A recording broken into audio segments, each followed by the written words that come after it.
وجه الله، فقد ذكر المجلسي أن معنى وجه الله هو جهته التي أمر الناس باستقبالها في تلك الحال، حالة الزيارة، لا في حالة الصلاة كما حاول البلوشي أن يزعم.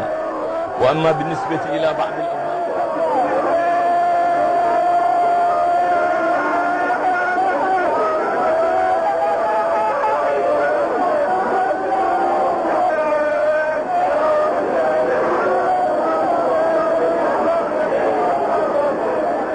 وأن المساجد لله فلا تدعوا مع الله أحدا.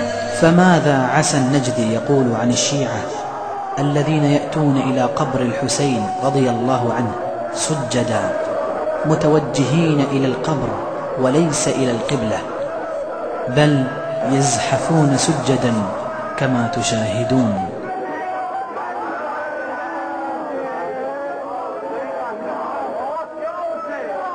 والذين تدعون من دونه ما يملكون من قطمير، إن تدعوهم لا يسمعوا دعاءكم ولو سمعوا ما استجابوا لكم، ويوم القيامة يكفرون بشرككم ولا ينبئك مثل خبير.